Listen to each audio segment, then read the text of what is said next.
Good afternoon बच्चों। आज हम बात करेंगे कॉम्प्लेक्स नंबर में किसकी, आर्गेन प्लेन की। ठीक है, ये हमारा लेक्चर नंबर 7 है।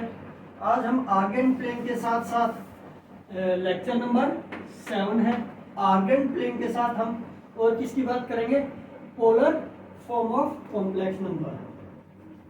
Polar form of complex number.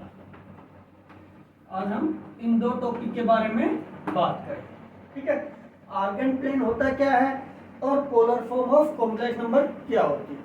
ठीक है, पहले अभी तक हम जनरली कोऑर्डिनेट ज्योमेट्री में बात की, या हमने सिर्फ सिंपल फॉर्म ऑफ ज्योमेट्री में बात करते हैं। हम किसी भी नंबर को, किसी भी नंबर की पोजीशन को, ठीक है, मान लो ये हमारा क्या है, ओ एक्स और ये एक्स डैश,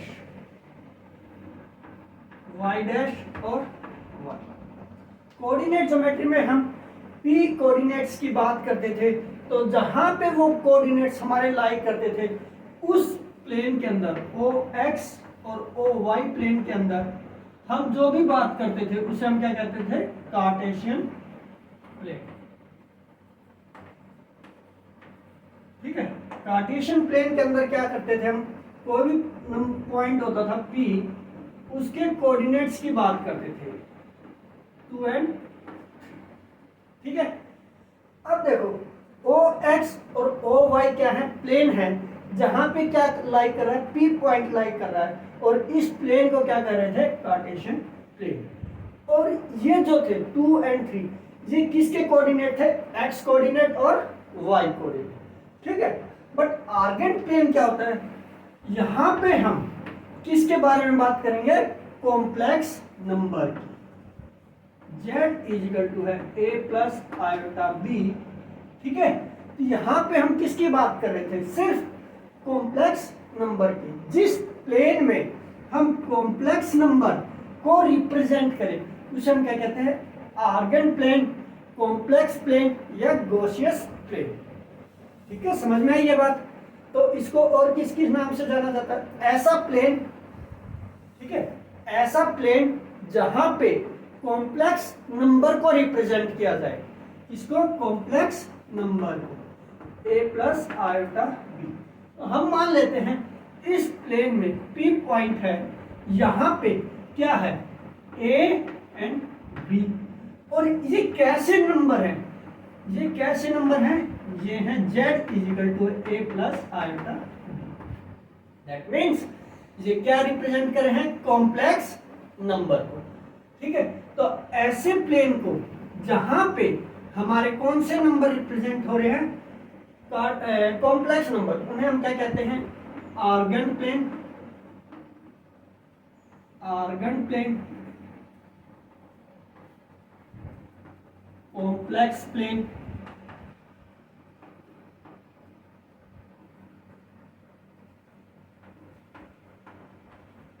ठीक है, कॉम्प्लेक्स प्लेन। और थर्ड वन कहते हैं गॉसियन प्लेन, और इसको क्या नाम देते हैं, गॉसियन।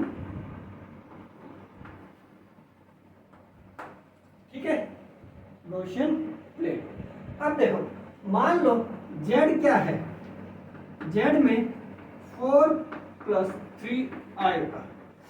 ठीक है, 4 प्लस 3 आएगा। तो यहां पे हम क्या रिप्रेजेंट कर रहे हैं, P is a complex number where 4 and 3 are represented. 4 and 3 are represented. ठीक है, तो समझ में आ गई क्या है आर्गेन प्लेन, कॉम्प्लेक्स प्लेन या गॉसियन प्लेन। ठीक है, जहां पे भी हम किसको रिप्रेजेंट करें, कॉम्प्लेक्स नंबर को। ठीक है, अब देखो एक और चीज बेटा, 4 क्या है, 4 क्या है, रियल नंबर। 3 क्या है, इमेजिनरी नंबर। ठीक है, जब भी हम मान लेते हैं क्या, लेट अस सपोज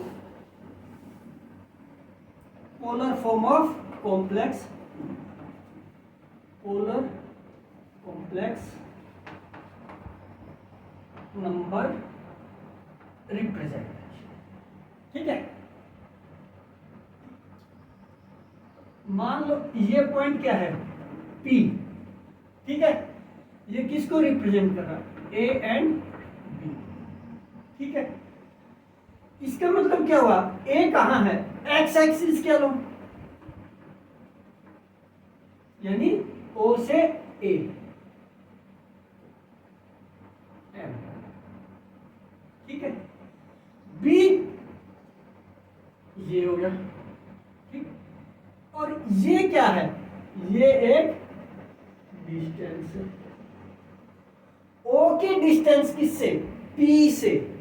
ठीक है, O की डिस्टेंस किससे होगी, P से। समझ में आई बात, O की डिस्टेंस किससे होगी, P से। इसको रिप्रेजेंट किया हमने R।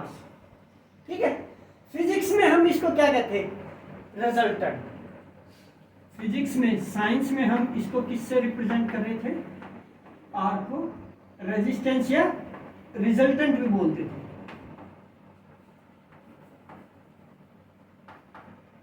तो रिजल्टेंट क्या होता था बेटा, ये चीज अब देखो, इस R ने किसके साथ एंगल बनाया, OX के साथ, और इस एंगल को हमने बोला थीटा। ठीक है, इस एंगल को हमने क्या बोला, थीटा। ठीक है, तो देखो R क्या है, R इज इक्वल टू है अंडर रूट ऑफ, ये क्या है, hypotenuse base this, O M का स्क्वायर प्लस M P का स्क्वायर, किसका स्क्वायर हो गया, ओ M का स्क्वायर प्लस PM का स्क्वायर। O को क्या कह सकते हैं, OM, OM A का square, PM is equal to है B का स्क्वायर। ठीक है, यहां तक।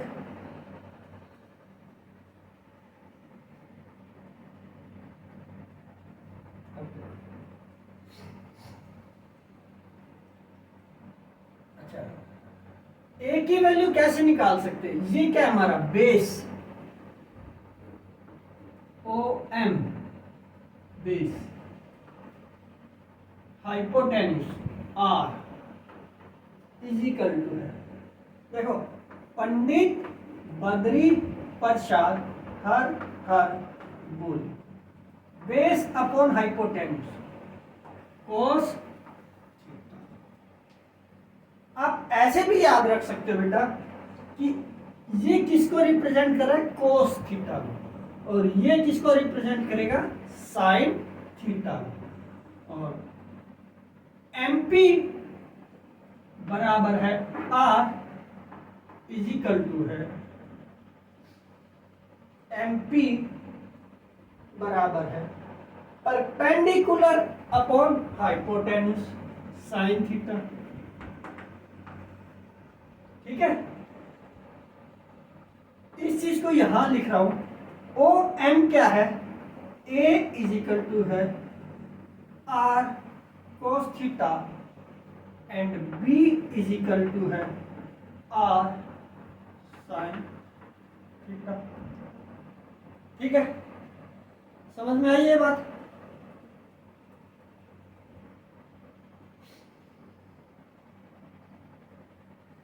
और ये किसे रिप्रेजेंट कर रहा था, modulus of complex number.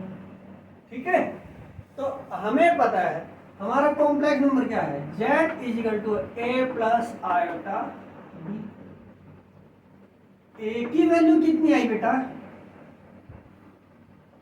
R cos theta plus iota R sin theta. R common, cos theta plus iota of sin theta. ये हमारा क्या है, ये है polar form of the complex number. ठीक है, R cos R bracket cos theta plus iota sine theta है, क्या है? Polar form of complex number. ठीक है, समझ में आई बात? ठीक, और इसको क्या बोलते हैं? Modulus amplitude of complex number. ठीक है, और इसको क्या बोलेंगे? मॉडुलस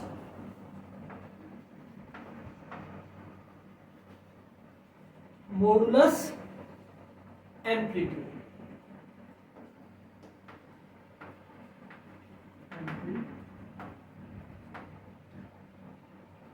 ठीक है, और इसका हम प्रेजेंट करेंगे किससे? अच्छा, z इजिकल टू है R cos theta plus iota sine theta. अब क्या है? एम्पलीट्यूड या आर्ग्यूमेंट की वैल्यू निकालना। एम्पलीट्यूड यानी कि कितना रोटेशन होगा, ठीक है, कॉम्प्लेक्स नंबर कितना चेंज हो रहा है, एम्पलीट्यूड निकालना। तो उसके लिए हम क्या करते हैं बेटा? हमारे पास क्या आया? a इज इक्वल टू है R cos theta and b is equal to है आर साइन थीटा। तो देखो b बाय a, ठीक है, इज इक्वल टू है R sine theta divide by R cos theta. ठीक है, आर से R cancel, sine by cos क्या होगा? Tangent theta. और इसको हम क्या कहते हैं? एम्पलीट्यूड ऑफ कॉम्प्लेक्स नंबर, यानी कितना चेंज हुआ। ठीक है, कितना चेंज हुआ। तो tan theta is equal to है imaginary part of complex number divide by real of complex number. ठीक है, और इसको हम लिख सकते हैं A M P of Z, amplitude of complex number या मॉडुलस ऑफ कॉम्प्लेक्स नंबर। ठीक है, समझ में आई यहां तक बात? ठीक है, अब देखो ये नोट डाउन कर लिया। Polar form of complex number क्या होती है? Z is equal to R cos theta plus iota sine theta. और एम्पलीट्यूड ऑफ कॉम्प्लेक्स नंबर क्या होता है? Tan theta is equal to है imaginary number divide by real number B by A. ठीक है, और उसको हम कैसे लिख सकते हैं? A M P of Z या argument A R G of Z.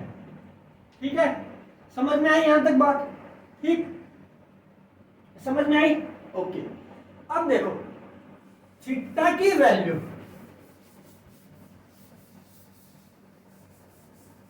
क्या? थीटा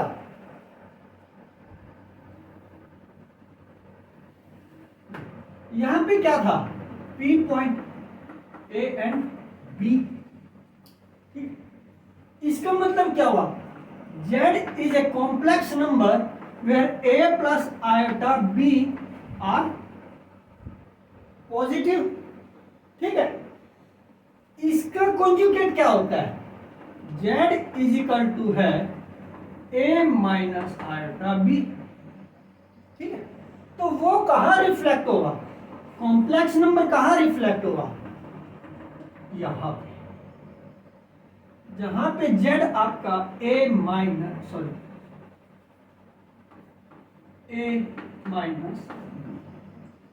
ठीक है, समझ में आई यहां तक बात? थर्ड, अगर कॉम्प्लेक्स नंबर क्या है? A प्लस आयोटा B, अगर हम इसका एडिटिव इनवर्स ले, यानी कि Z is equal to minus of Z के बाद ये क्या होगा? Minus A minus iota B, यानी रियल पार्ट भी नेगेटिव और इमेजिनरी पार्ट भी। वो कहां रिफ्लेक्ट होगा? यहां P minus A and minus B. ठीक है, समझ में आई? तो ये क्या है, ये इस कॉम्प्लेक्स नंबर है, एडिटिव इनवर्स का आर्गेंट प्लेन कौन सा हो गया, ये वाला Argand plane for this complex number. ठीक है, और कॉन्जुगेट के लिए आर्गेंट प्लेन कौन सा बनेगा, ये वाला आर्गेंट प्लेन ऑफ कॉन्जुगेट। ठीक है, समझ में आई यहां तक बात? अब थीटा कहां से कहां वैरी करेगा, ऐसे। ठीक है, एंटी क्लॉकवाइज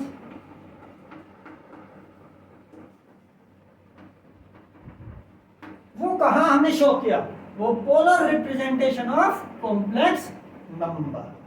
ठीक है, यहां तक समझ में आई बात? चलो अब देखो,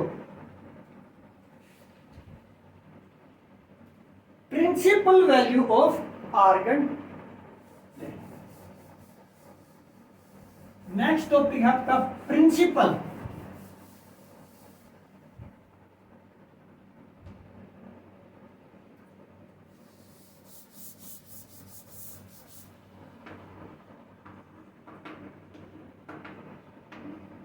प्रिंसिपल वैल्यू ऑफ एम्पलीट्यूड या आर्गन वैल्यू।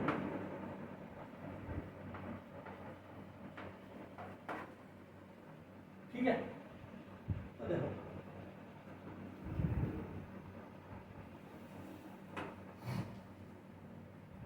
कॉम्प्लेक्स नंबर कैसे मूव कर रहा था, इसको हम 0 मान लेते हैं, इसको π/2 मान लेते हैं, इसको -π मान लेते हैं, और ये क्या होगा 3π/0 से, है ना, थीटा की वैल्यू 0,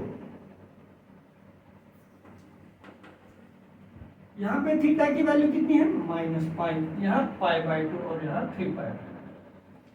हमें पता है कि जब भी कॉम्प्लेक्स नंबर इस आर्गन प्लेन में होगा P = AB, इसका मतलब क्या हुआ कि हमारा रियल पार्ट और इमेजिनरी पार्ट क्या है, पॉजिटिव। ठीक, अब इस क्वाड्रेंट में आ जाओ, ये हमेशा एंटी क्लॉकवाइज चलेगा। अब यहां देखो, ये एंगल ऐसे बनेगा, ये ऐसे बनेगा एंटी क्लॉकवाइज, है ना, बट हम इसको एडिटिव इनवर्स लेके चलते हैं। ठीक है, तो इसका उल्टा ले लें, ऐसे याद। ठीक है, समझ में आई?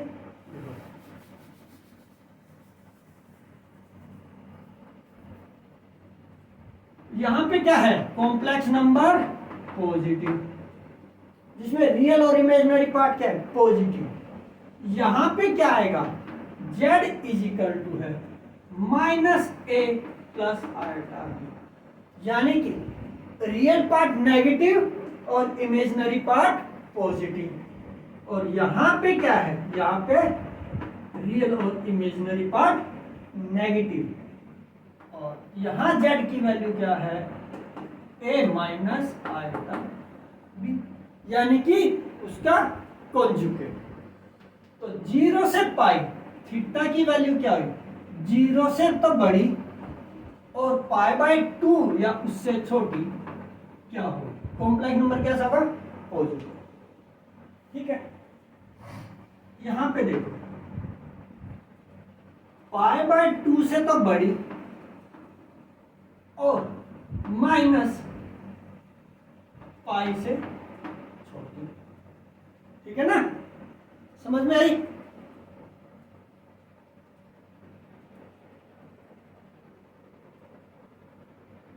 ठीक है, ये देखो यहां क्या हुआ, ये वैल्यू लाई कर रही है, तो इसको हम ऐसे भी तो लिख सकते हैं ना बेटा, कि a is greater than 0 and b is greater than 0। ठीक है, यहां क्या हुआ, a is less than 0। Number system पे देखो, ये 0 है, यहां पे क्या है, नेगेटिव वैल्यू। नेगेटिव वैल्यू 0 से छोटी और b की वैल्यू क्या होगी, बड़ी 0 से। ठीक, यहां a भी छोटा है और b भी छोटा है।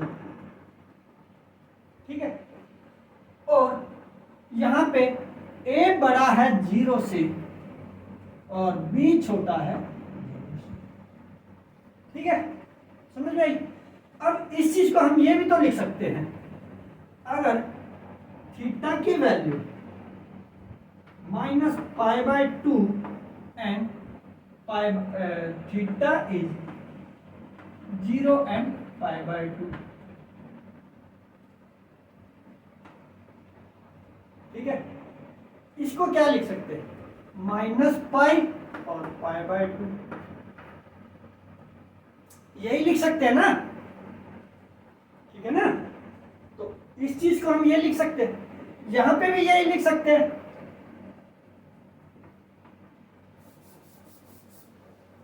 -π और थीटा इज, अगर मैं इसको ऐसे लिखूं -π/, क्या है, z और 1 plus iota is equal to है r cos theta plus iota of sine theta. 1 is equal to है r cos theta, r cos theta. 1 is equal to है r साइन थीटा। अगर इसका मॉडुलस निकालना हो तो हम सीधा भी तो निकाल सकते हैं। मॉडुलस बताने का क्या फॉर्मूला था बेटा, a² plus b²।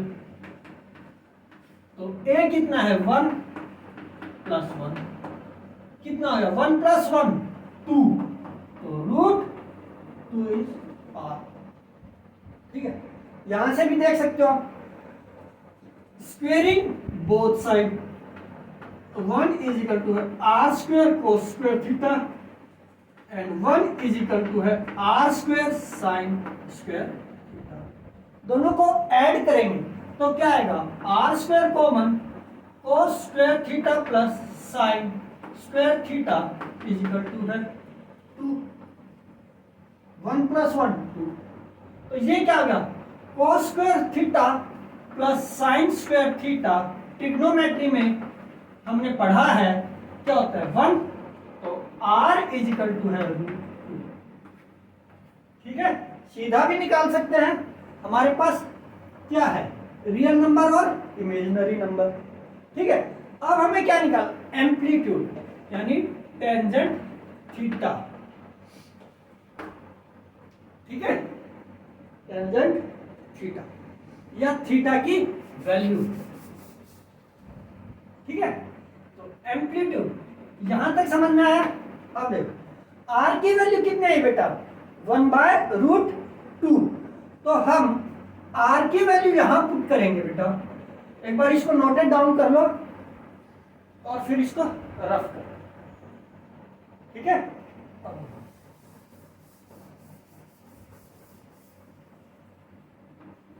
Are sine theta is equal to 1। R की वैल्यू कितनी आई थी, आर इज इक्वल टू √2, तो 1 इज इक्वल टू है √2 cos theta. cos theta is equal to 1/, तो यहां से भी साइन थीटा कितना आ जाएगा, 1/। ठीक है, तो 1/√2 कितना होता है, cos 45। तो थीटा की वैल्यू कितनी आएगी, 45। और इसको हम कैसे लिख सकते हैं बेटा, 45 90 180 पाई 3 2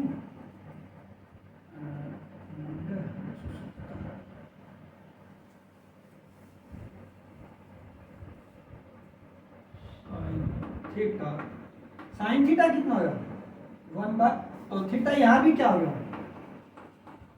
1 बाय, सॉरी थीटा कितना है 45। ठीक है, तो थीटा की वैल्यू आ गई हमारे पास। तो थीटा को हम क्या लिख सकते हैं, थीटा को हम क्या लिख सकते हैं 1/√2 की वैल्यू 5/4। तो देखो पाई कितना होता है 180/4, तो ये कितना है 45 डिग्री। अब यहां देखो कॉम्प्लेक्स नंबर किस क्वाड्रेंट में, फर्स्ट क्वाड्रेंट में, ए और बी क्या है पॉजिटिव वैल्यू, तो थीटा की वैल्यू कहां से कहां है, माइनस पाई से बड़ी और पाई से छोटी π/4। ठीक है, और इसकी पोलर इक्वेशन क्या बनेगी, z है r की वैल्यू, सॉरी यहां तक समझ में आया। ठीक है, तो थीटा कितना हो गया π/4।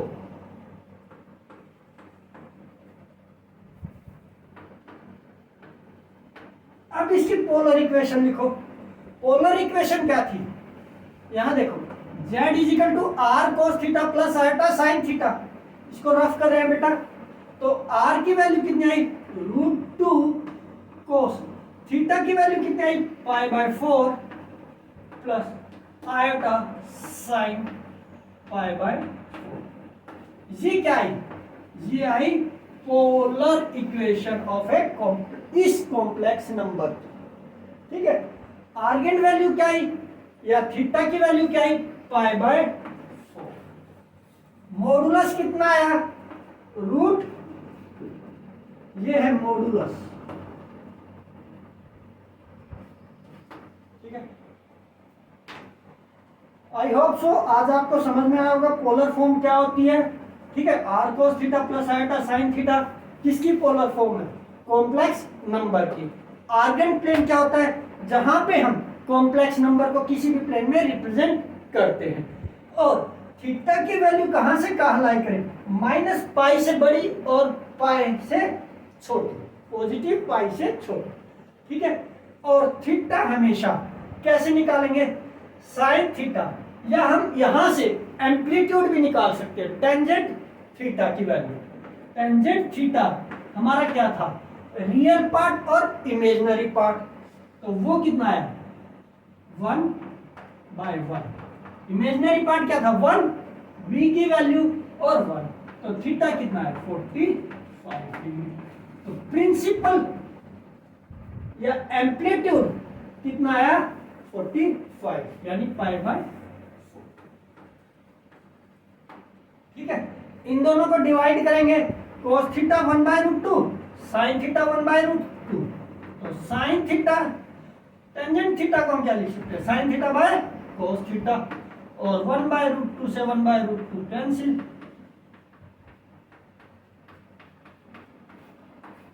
ठीक है, तो ये कितना आ गया 1, और हमें पता है टेंजेंट 45 की वैल्यू कितनी होती है 1, तो थीटा कितना हो गया π/4। ठीक है, और इस π/4 को एम्पलीट्यूड की वैल्यू को AMP ऑफ Z को यहां पे रखो। ठीक है, आई होप सो आज का लेक्चर आपको समझ में आया होगा।